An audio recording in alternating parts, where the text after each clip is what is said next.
जय भीम साथियों, आप सभी का एक और नए वीडियो में स्वागत है। आज हम आपको गौतम बुद्ध की एक ऐसी कहानी सुनाएंगे और जिसमें काफ़ी सारी बातें सुनी होंगी, लेकिन उसके बाद भी हम ध्यान नहीं लगा पाते हैं कि हम किस काम के मन में नहीं लगा पाते हैं।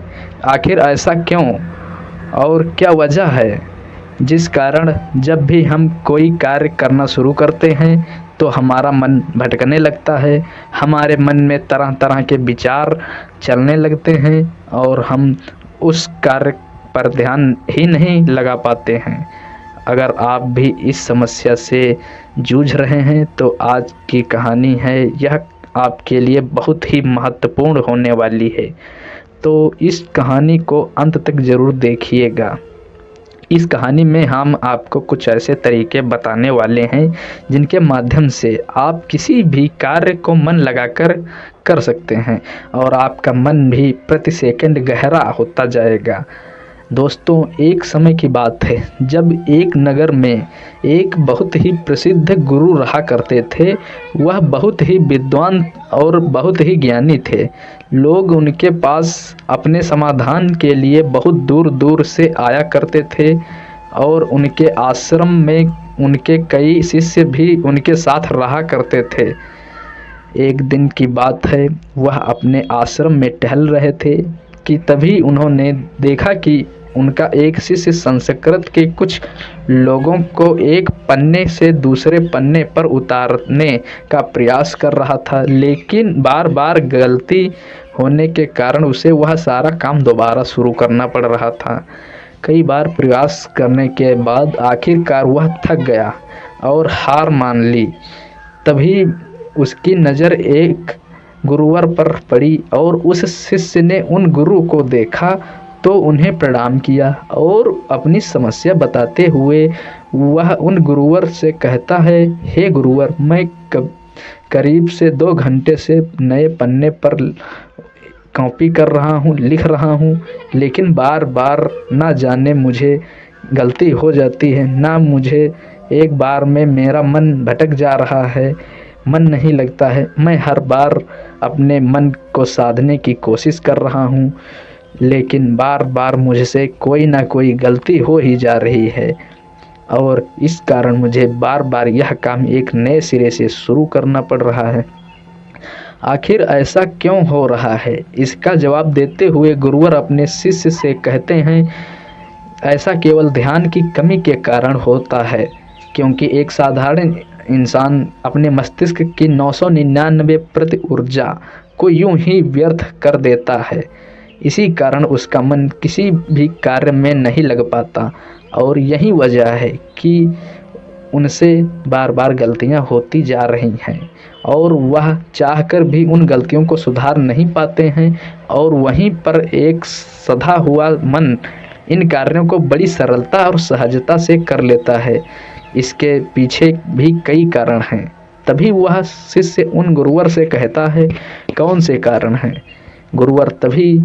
वह गुरुवर अपने शिष्य को पहला कारण बताते हुए कहते हैं, भंते, आप लिखते वक्त जरूर किसी और घटना के बारे में सोच रहे हो। इस पर शिष्य हाँ सर हिलाते हुए कहता है, जी गुरुवर, आपने बिल्कुल सही कहा। आज सभी शिष्यों की छुट्टी है और सभी अपने अपने कामों से बाहर गए हैं, लेकिन मुझे यह काम मिला है और मुझे इस काम को पूरा करना शायद ही यही कारण होगा कि मैं ठीक से मन नहीं लगा पा रहा हूँ। तभी वह युवा शिष्य उन गुरुवर से कहता है, हे गुरुवर, यदि हमारा मन कहीं न लगे और हम किसी भी कार्य को सही ढंग से ना कर पाए तो स्थिति में हम अपने ध्यान को कैसे बढ़ा सकते हैं? इसका जवाब देते हुए वह गुरुवर अपने उस युवा शिष्य से कहते हैं, भंते, मैं तुम्हें कुछ ऐसे तरीके बताने जा रहा हूँ जिन्हें यदि तुम ध्यान में रखोगे तो तुम अवश्य ही अपनी शक्ति को बढ़ा पाओगे और तुम किसी भी कार्य में गहराई से मन लगा पाओगे। आगे गुरुवर सबसे पहला तरीका बताते हुए कहते हैं, भंते, जब भी तुम्हारा मन किसी कार्य में ना लगे तो पहले सांसें लो और गहरी सांसें छोड़ो। ऐसे में करीब 5 बार करो और अपने मन को काम और अन्य चीज़ों से हटाकर केवल सांस पर ले जाओ।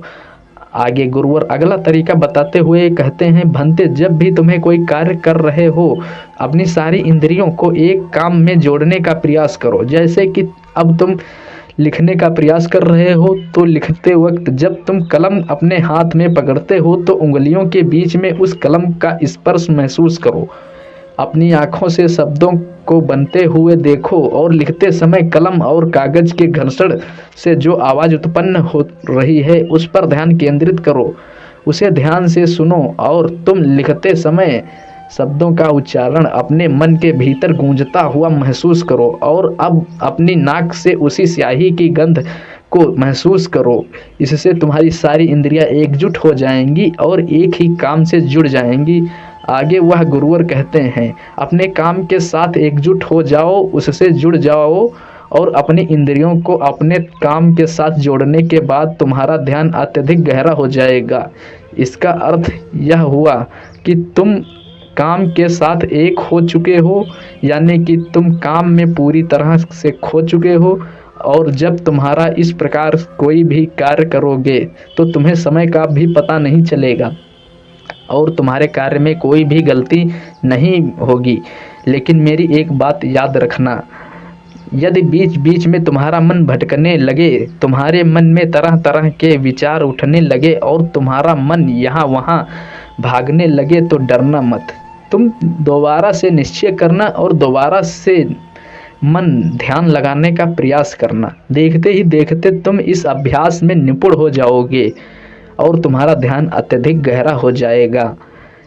उस शिष्य ने उन गुरुवर की सारी बातें ध्यानपूर्वक सुनी और उसके बाद उनसे ऐसा ही किया और देखते ही देखते वह अपने कार्य में इतना खो गया कि जहाँ जहाँ गलतियाँ कर रहा था वहाँ पर अब उससे कोई भी गलती नहीं हो रही है और जो उसने अपना सारा कार्य एक बार में ही पूरा कर लिया। और ऐसा इसलिए हो पाया क्योंकि हमारा सारा ध्यान हमारी इंद्रियों में बटा हुआ था और इसलिए हमें अपनी इंद्रियों को कार्य पर लगाना बहुत आवश्यक है। लेकिन यदि हमारा ध्यान इन इंद्रियों में बटा रहेगा तो हमारा मन भटकता रहेगा। जहाँ जहाँ भी हमारी इंद्रियां भागी वहाँ वहाँ हमारा मन भी भागेगा। लेकिन वहीं पर यदि आपने अपनी सारी इंद्रियों को केवल एक ही कार्य पर लगा दिया तो आपका मन भटकना बंद हो जाएगा और इस समय आप बहुत ही अत्यधिक गहरे ध्यान में पहुंच जाएंगे। किंतु साधारण मन इसे ज़्यादा देर तक साध नहीं सकता, लेकिन इस प्रकार बार बार और निरंतर अभ्यास करने से मन ध्यान को साधना सीख जाता है और आपका ध्यान अत्यधिक गहरा होने लगता है और आपको उस कार्य में रुचि भी आने लगती है। और जब भी आप उस कार्य में पूरी तरह से खो जाते हैं तो आपको समय का भी पता नहीं चलता और आपका कार्य भी अच्छी तरह से और सफलतापूर्वक हो जाता है। वह अपने शिष्य को यह सारी बातें बताकर ध्यान में लीन हो गए। लेकिन तभी वहाँ पर एक युवक आया और उस युवक ने उन गुरुवर को प्रणाम किया। तभी उन गुरुवर ने अपनी आंखें खोली और इस पर वह युवक कहता है, हे गुरुवर, मैं आपके पास बहुत दूर से आया हूँ। मैंने आपके बारे में तरह तरह की बातें सुनी हैं। मैंने सुना है कि आप सभी की समस्याओं का समाधान करते हैं। मेरी भी एक समस्या है, कृपया करके मेरा मार्गदर्शन करें। इस पर गुरुवर उस युवक से कहते हैं, बोलो आखिर तुम्हारी क्या समस्या है। वह युवक अपनी समस्या बताते हुए उन गुरु से कहता है, हे गुरुवर, मैं बहुत लंबे समय से तैयारी कर रहा हूँ। मैंने कई तरह के सरकारी परीक्षाएं भी दी हैं, लेकिन मैं भी उत्तीर्ण नहीं हो पा रहा हूँ। मुझे यह पता ही नहीं चल पा रहा है कि आखिर मुझसे गलती कहाँ हो रही है, आखिर मुझ में क्या कमी है। उस युवक का यह प्रश्न सुनकर वह गुरुवर मुस्कुराने लगे और उस युवक से कहते हैं, बनते क्या तुम सच में अपनी परीक्षा में सफल होना चाहते हो? इसका जवाब देते हुए युवक कहता है, हाँ गुरुवर, मैं अपनी परीक्षा में सफल होना चाहता हूँ, इसीलिए तो मैं आपके पास आया हूँ। कृपया करके मेरा मार्गदर्शन करें। तभी वह गुरुवर अपने स्थान से उठे और उस युवक का हाथ पकड़कर एक कुएं के पास ले गए और कुएं के पास पहुंचकर उन गुरुवर ने युवक के हाथ को एक घड़ा थमा दिया और उस युवक से कहा, इस घड़े में पानी भरकर वापस आश्रम ले आओ। इतना कहकर गुरुवर वापस आश्रम लौट गए, लेकिन वह युवक वहीं खड़ा खड़ा यह सोच रहा था, भला इस घड़े में पानी भरने से मुझे मेरे प्रश्न का उत्तर कैसे मिलेगा? आखिर मुझे यह कैसे पता चलेगा कि मैं परीक्षा में कैसे पास हो सकता हूँ? लेकिन उस युवक के पास और कोई विकल्प भी नहीं था। इसीलिए जैसा कि उसे उन गुरुवर ने कहा था, कुएं से पानी खींचा और मटके में पानी भरा। और लेकिन यह क्या, मटके में तो कई सारी बारीक छेद थे जिनसे पानी धीरे धीरे रिस रहा था। वह युवक मन ही मन यह सोचने लगा, इस घड़े में तो छेद है, मैं इसे आश्रम में कैसे ले जाऊंगा?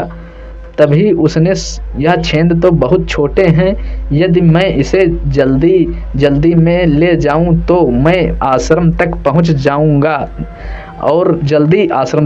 जाऊंगा और इसमें पानी भी ज़्यादा नहीं गिरेगा। और यह सोचकर उस युवक ने वह घड़ा उठाया और दौड़ता हुआ वह जल्दी उन गुरुवर के पास पहुंचा। लेकिन जब तक वह वहां पहुंचा, आश्रम पूरी तरह से भीग चुका था और मटके में पानी केवल नाम मात्र के लिए ही बचा था। इसे देखकर वह गुरुवर मुस्कुराने लगे और उस युवक से कहते हैं, मन का भटकाव बहुत बड़ी बीमारी है और तुम्हारे साथ भी यही हो रहा है। तुम्हारे मन में विभिन्न प्रकार के विचार हैं, अर्थात तुम एक समय से कई सारे विचार सोच रहे हो, जिस कारण तुम्हारी मानसिक ऊर्जा व्यर्थ हो रही है और इसी के लिए मेहनत करते हुए तुम भी कोई परिणाम सही से प्राप्त नहीं कर पा रहे हो। जैसा कि उस मटके में कई सारे बारीक छेद थे और तुमने सोचा कि तुम उसे लेकर जल्द आश्रम पहुंच जाओगे, तो तुम्हारा लक्ष्य था। लेकिन तुमने देखा कि वह सारा पानी धीरे धीरे करके उस मटके से गिरता चला जा रहा है और अंत तक इस मटके में केवल नाम मात्र ही पानी बचा। इसीलिए अपने मन को भटकने से रोको, क्योंकि ध्यान के बिना कोई भी कार्य पूरा नहीं किया जा सकता। इस पर कुछ लोग ज़रूर कहेंगे कि कुछ काम केवल शारीरिक शक्ति से ही होते हैं, लेकिन याद रखें कि शरीर भी मन के आदेश पर ही चलता है। इसलिए सारे कार्य मानसिक शक्ति से ही संभव हो पाते हैं। यदि कोई लकड़हारा लकड़ी काटते समय ध्यान न रखे तो वह एक जगह पर कुल्हाड़ी नहीं चला सकता और हो सकता है कि वह खुद को भी चोट पहुंचा दे। इसीलिए जानकारी और हर कार्य का मूल तत्व है ध्यान। और यदि तुम अपने जीवन में कुछ बड़ा हासिल करना चाहते हो, तो इस परीक्षा में सफल होना चाहते हो, तो तुम्हें एक जगह तो ध्यान लगाना सीखना ही होगा, क्योंकि तुम जैसी आदत डालोगे वैसा ही तुम्हारा मन बनता चला जाएगा। इसीलिए तुम भी छोटे से छोटा कार्य करो तो उसे पूरा मन लगा कर करो। ऐसा करने से हमारे मन का स्वभाव बदलने लगता है और हम किसी भी कार्य में मन लगाते हैं तो, और यदि एक बार तुम इसमें निपुणता हासिल कर लोगे तो तुम्हें सफल होने से कोई नहीं रोक सकता। तभी वह युवक उन गुरुवर से कहता है, किंतु गुरुवर, जब भी मैं पढ़ता हूँ या पढ़ने बैठता हूँ तो मन में तरह तरह के विचार आने लगते हैं और मन में विचारों को हटा चला जाता हूँ। मैं चाहकर भी अपने मन को रोक नहीं पाता हूँ। ऐसी स्थिति में मैं मन के उन विचारों को कैसे छोड़ सकता हूँ? इस पर वह गुरुवर मुस्कुराते हुए उस युवक के हाथ में गिलास थमा देते हैं और उस गिलास में लबालब पानी भर देते हैं और उस युवक से कहते हैं, यह गिलास तो तुम्हारे हाथ में है, इस गिलास में से एक भी बूंद पानी नीचे नहीं गिरना चाहिए, इसे पकड़ कर रखो। वह युवक कहता है, लेकिन कब तक? इसके जवाब में वह गुरुवर उस युवक से कहते हैं, जब तक यह गिलास मैं तुम्हें नीचे रखने के लिए ना कहूँ। उस युवक ने उन गुरुवर की बात मान ली और तत्परता के साथ गिलास लेकर वह खड़ा हो गया। आखिर में उसे भी तो अपनी योग्यता उन गुरुवर को साबित करनी थी। शुरू में सब कुछ ठीक चल रहा था, लेकिन कुछ ही देर बाद उसके मन में तरह तरह के विचार उठने लगे और यह सोचने लगा, आखिर यह सब करने से भला क्या होगा। मैं चाहे कितनी भी कोशिश कर लूँ, लेकिन मेरा मन मेरे बस में नहीं आने वाला। मैं उस पर नियंत्रण नहीं कर सकता। मैं कभी नहीं बदल पाऊंगा। यह सोचकर वह लड़का मन ही मन असहज होने लगा। वह लगातार कोशिश करता रहा, लेकिन उसके शरीर के हिलने से बार बार पानी गिलास से नीचे गिर रहा था और ज़मीन पर फैल रहा था।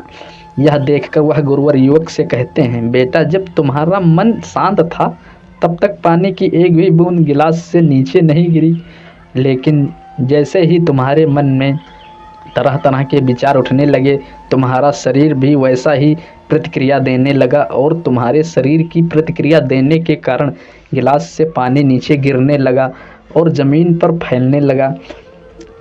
आगे और गुरुवर उस युवक को समझाते हुए कहते हैं, बेटा, जैसे गर्म लोहे पर हथौड़ी की चोट पड़ती है तो वह एक नया आकार लेता है, ठीक उसी प्रकार एक विचार छोटे हथौड़े के जैसा ही होता है, जिसकी चोट से इंसान का शरीर, व्यक्तित्व और मन आकार बदलता है या फिर बदल लेता है। अर्थात तुम्हारा यह मन गिलास में पानी की तरह है और यह बहुत आसानी से भटक जाता है, विचलित हो जाता है। यदि तुम चाहते हो कि गिलास से भरा हुआ यह पानी शांत रहे, तो इसके लिए तुम्हें अपने मन को शांत रखना होगा।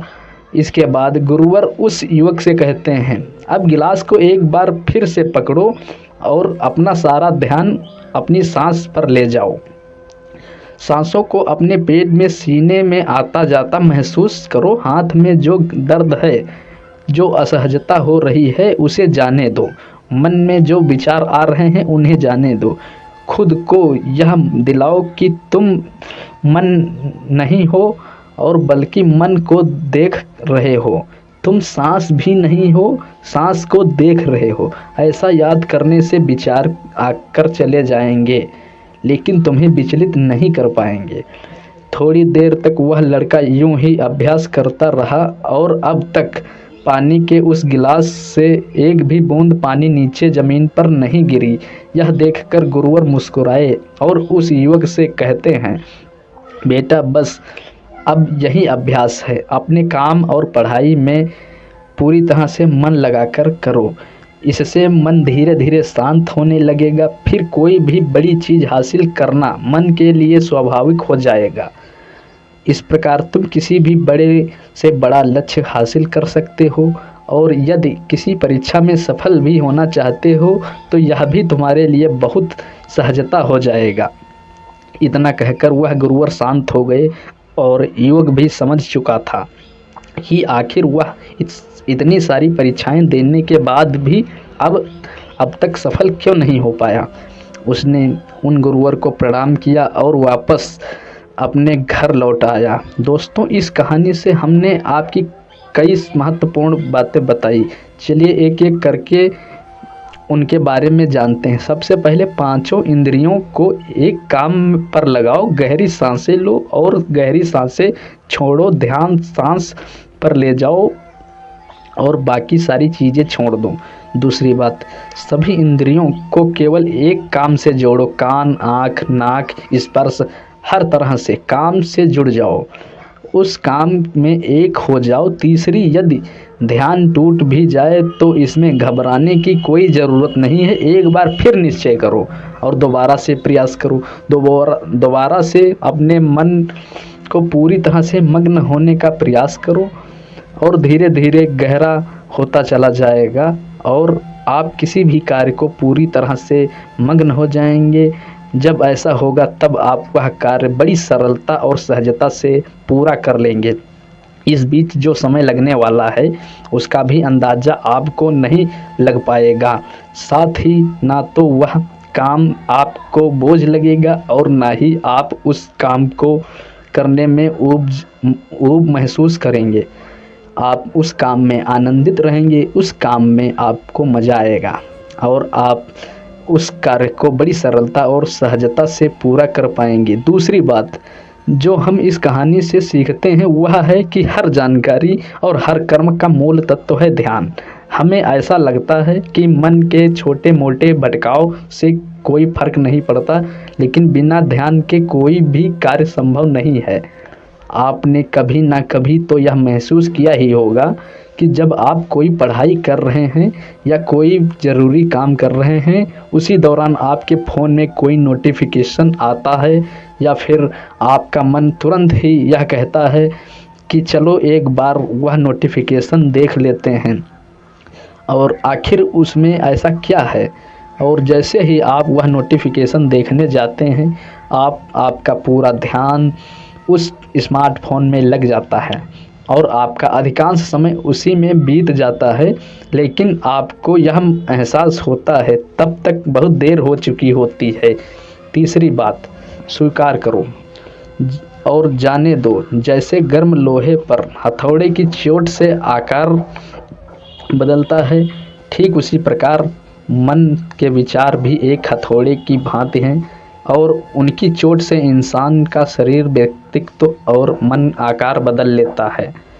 आपने यह भी ज़रूर देखा होगा कि जब हमारे मन में सकारात्मक विचार होते हैं तो हम बहुत ही पॉजिटिव, अच्छा और हल्का महसूस करते हैं। वहीं जब हमारे मन में नकारात्मक विचार होते हैं तो हम बहुत ही भारी, परेशान और चिंतित महसूस करते हैं। साथ ही हमारा शरीर भी बहुत थका थका महसूस होता है। इसलिए छोटे से छोटे विचारों पर हमें ध्यान देना आवश्यक है।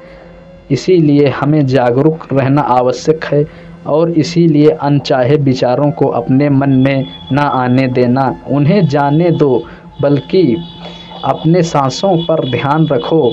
खुद को यह याद दिलाओ कि मैं मन नहीं हूँ, मैं मन को देख रहा हूँ, मैं सांस नहीं हूँ, मैं सांसों को देख रहा हूँ।